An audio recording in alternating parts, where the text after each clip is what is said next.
Nasa dagat. Hello mga. So, good afternoon sa ating lahat. Kumusta ang lahat? Kumusta po kayo? At ngayon, sa mga bagong subscriber natin dyan, thank you so much sa pag-subscribe. At salamat at pwede nyo pong pwede nyo pong panoorin yung mga kung may mga tanong po kayo, pwede nyo pong panoorin yung mga huling vlog natin.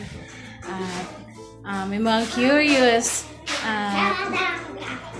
Ayan, so bale, ngayon, andito na po kami sa Bicol. Ayan, Bicol. Dito po kami nakatira ngayon, Intoy at ni Kenzo. Hindi kami mismo ang nagpatayo ng bahay na ito. Ito po ay hindi pa namin nabayaran.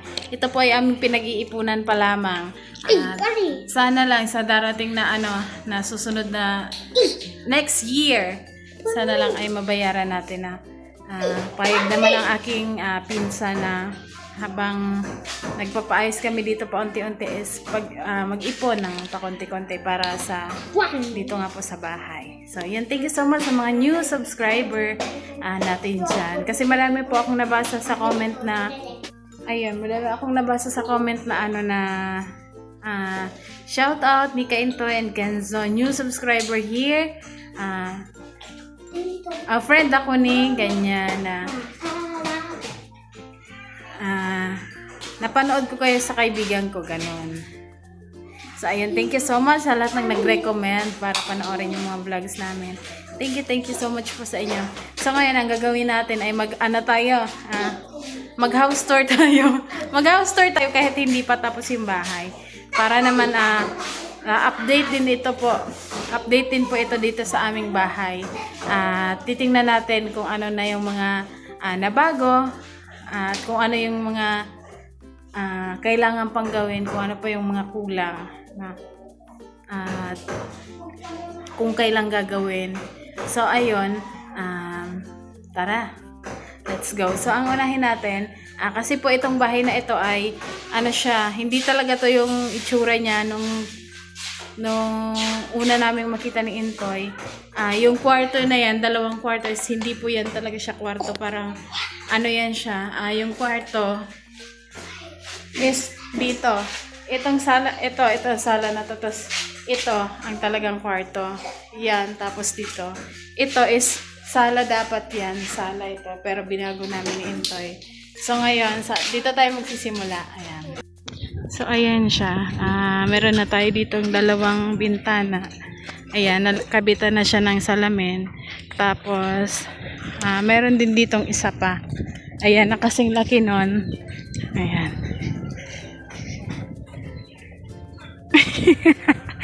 Kasing laki nun, ayan. Tapos meron doon na maliit.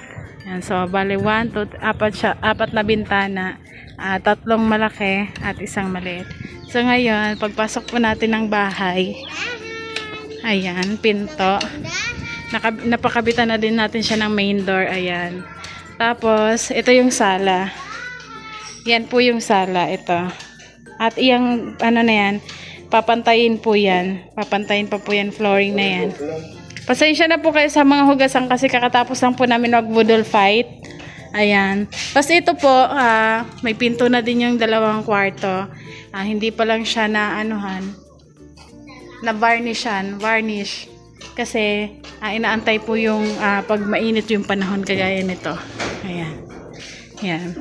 Pagpasok mo ng kwarto, may tao. Antayin lang po natin. Pasensya na po kayo at makalat pa ngayon kasi syempre, ayan, may nagtatrabaho. Ayan, mga wire, ganyan. Ayan na yung solar namin. Nagcha-charge. Pag green na po siya, ibig sabihin full na. Ayan.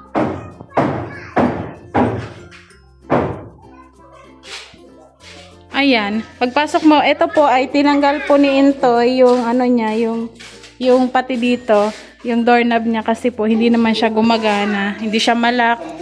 At hindi din siya ma-open pag nailak mo. So ngayon, mag-order na lang po kami ng bago para naman po meron tayong lock dito. Tapos pagpasok mo, ito po ay hindi naman po namin siya pa ginagamit.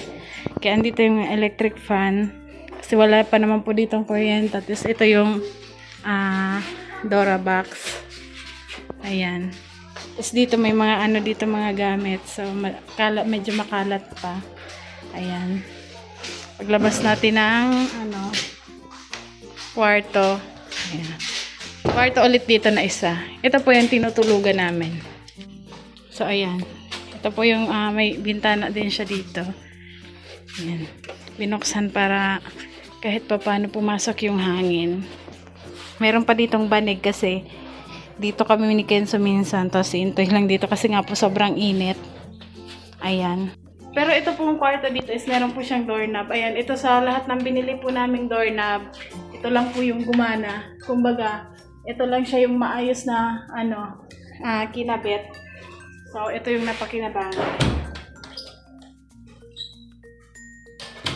Kaya, ayun. Tapos ito po yung sala. Ito yung sala. Kapag natapos na po yung lababo, lilipat na po namin ito lahat. Ngayon, ito, dito naman po ang kusina. Ito, hiniram lang po namin yan kasi nagbudol fight kami. At naglagay si Papa ng duyan, ayan. Kasi ito, madami pang kalat dito, ayan, mga gamit. Kasi may nagtatrabaho sa bubong. Ito po yung lababo. Ayan. Bali, yan po ay bagong gawa. Yan po, bagong gawa lang po yan siya na lababo. Naikabit na din yung pero hindi pa siya nagagamit. Ayan. Tapos ito, dati wala naman po ito. Pinalagyan lang ito ni Intoy. Ayan. Yan, pinalagyan po ni Intoy para pag bumili po kami ng washing, dito po kami pwede maglaba. Ayan, lagay ng washing. Tapos meron siyang maliit na pinto. Ayan dito. Tapos ito naman CR. Ayan, dyan naman yung CR. Ayan. Pinto ng CR. Tapos ito, pinto palabas. Kusina. So, ayan. At dito po tayo sa labas. Pakita ko sa inyo ang kabuuan. Kung ano ang ginagawa nila ngayon. Ayan. Nilalagay. Ayan yung nilalagay nila. Yung sa gilid ng Ayan o. Tawag po dyan sa NEPA. Sa NEPA. Yan. Yan ang tinatrabaho nila kasi may paparating na naman masamang panahon. Nung nakaraan basang-basa po kami sa loob kasi wala pang ganyan. Kumbaga open pa siya. Ngayon ito yung nilalagay nila. Tapos lalagyan din po siya ng parang kisame na maliit. Dito sa mga yung mga yero na kita. Lalagyan po yan siya dyan ng kisame dyan. Ayun yung gumagawa sila. Ayun sa dulo.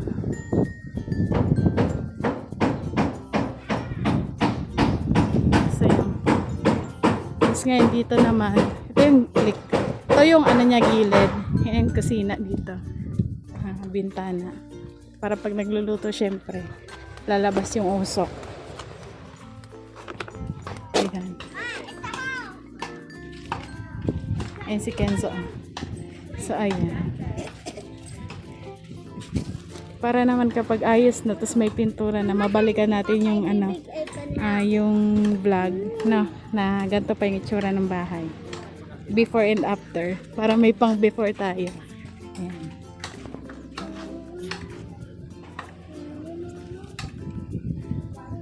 Tapos titingnan natin doon sa labas. Doon, kung ano yung itsura talaga ng ng bubong niya. Tara. Yan, sanak, samahan mo ko, be. Dati kasi merong daan doon. Ayun. Tinakpan na nila.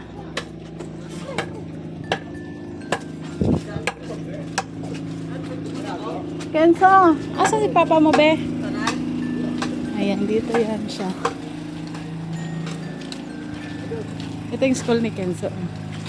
Ay, hindi kita. Hindi nakita kasi may basta ganyan. Ayan po. Tingnan natin dito kung kita. Ay, hindi na. Pero ayan po yung bubong niya.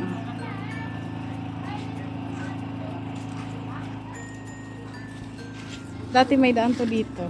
Tapos meron din dito sa gilid. Anak, dali anak, maunak anak. Yes, yan kadaan.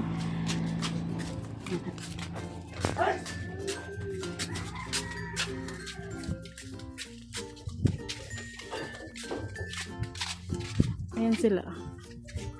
Ah. Tara.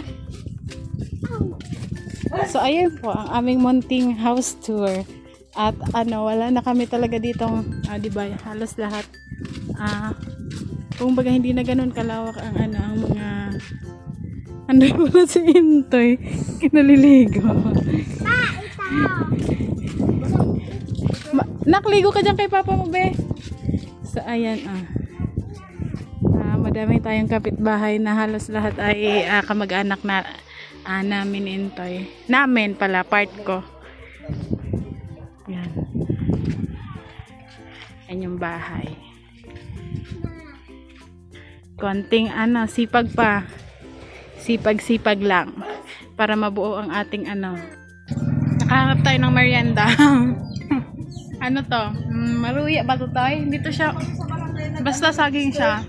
Mas, hiwa-hiwa naman. Buwan na po. May national ID na po kami. Kain po tayo.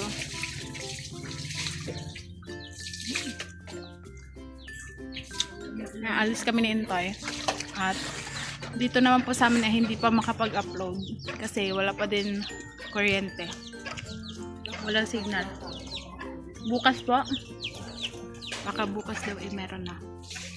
Sana kasi halos isang linggo mahigit na. 9 days na. Simula nang mawala ng kuryente. 9 days. Kasi isang linggo lang pero sa ibang bayan naman is meron ng kuryente. Sa likod hindi kung ubos-ubos. Dito po kasi ay madaming natumba at ang poste. Mga poste po natumba. Kaya matagal. Tanda Tawag ka na.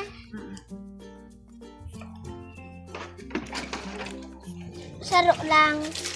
Kain mo. Ayun ligo na silang dalawa. Sa likod mo lang. para maligo kailangan sabihin punta ng SM.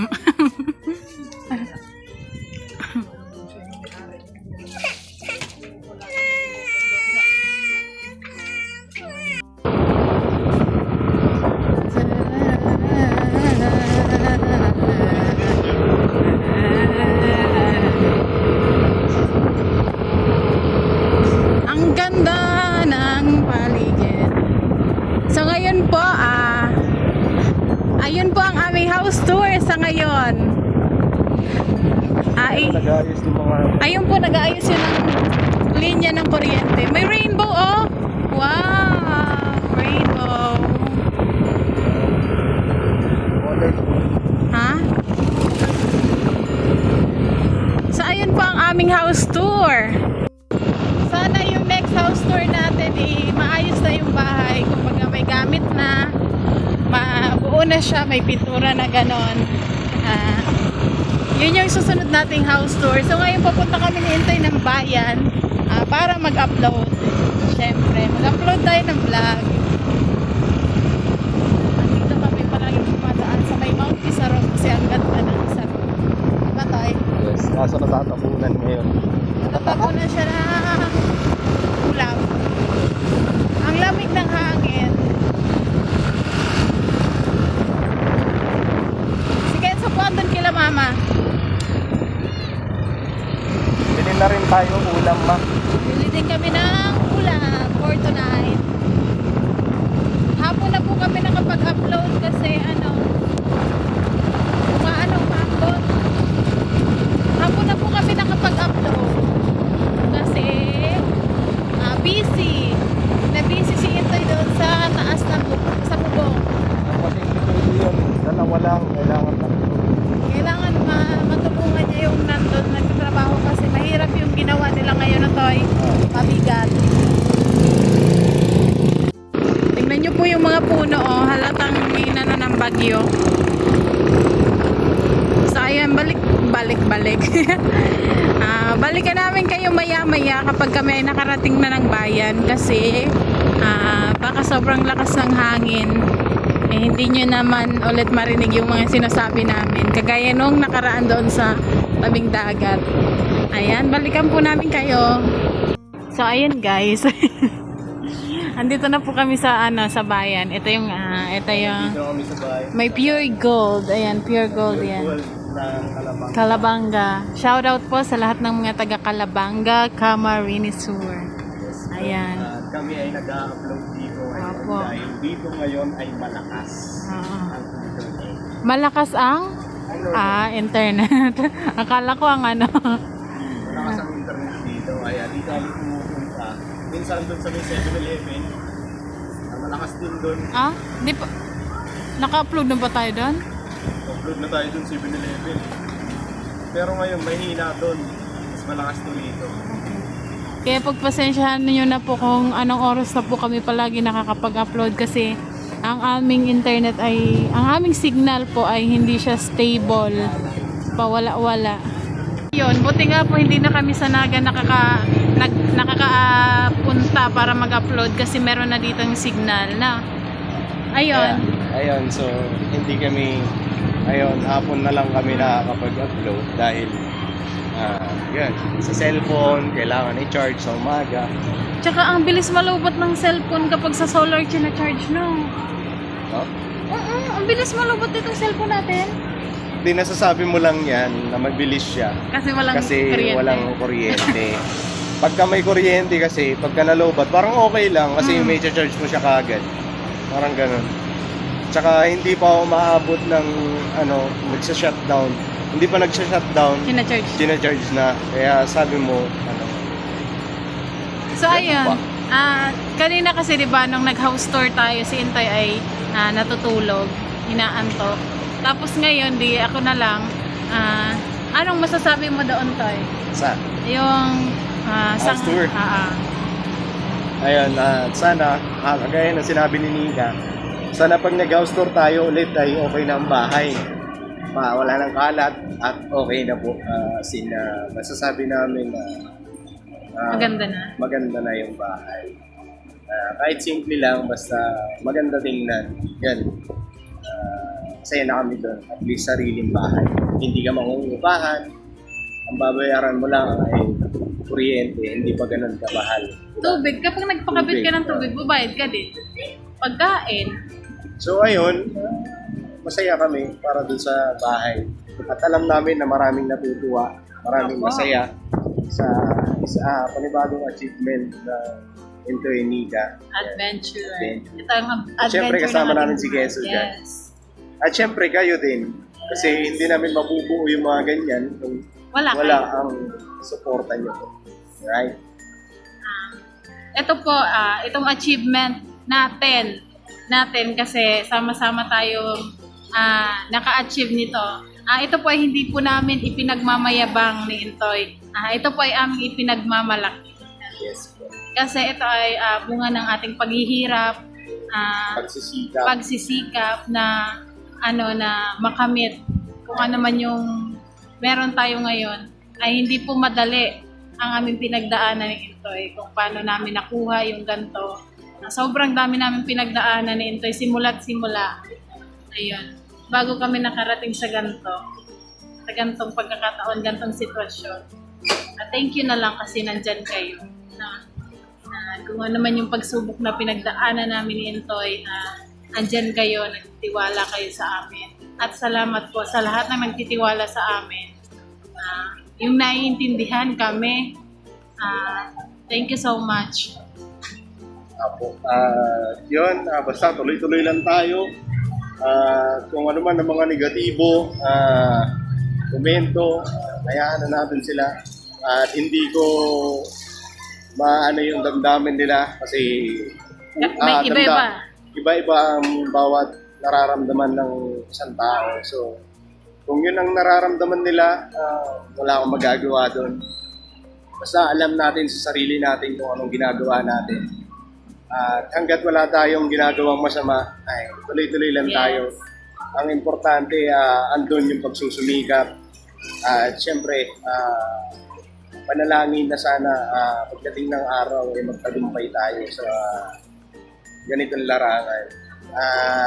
Yun, gusto ko lang sana iparating sa inyo lahat, sa mga nanonood, gusto ko lang sana iparating sa inyo na sana kung ano man ang negatibong komento, kung ano man ang tawag neto, issue na yan, or gusto ko po sana, huwag nyo na po i-share sa akin, huwag nyo na po tawag neto, huwag nyo na po kumbaga, huwag nyo na po Hayaan na lang. ipakita sa amin sa messenger o kahit na anong basta ako gusto ko payapa lang, yan lang. At kung ano man ang masasabi ng iba, wala na ako doon. Damdamin nila yun. Hindi ko Kontrolado. control yun.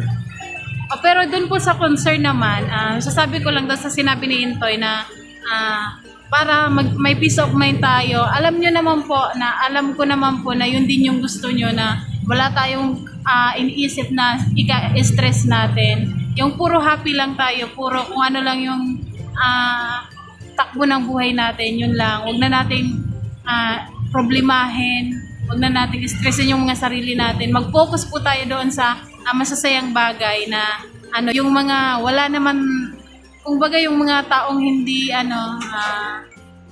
hindi tayo gusto, hayaan na lang po natin at yun, makakadagdag lang yun ng sakit ng ulo natin. Hindi po ba? Kaya ayan. Yan lang. Sana malinaw ang lahat. Umiiwas po ako. Umiiwas tayo. Umiiwas po kami. Hanggat maaari, ayaw namin ng gulo, ayaw namin ng Issue. Sa totoo lang, talaga umiiwas kami. Totoo po yun. Kasi kung gusto namin ng issue, Matagal na sana may issue.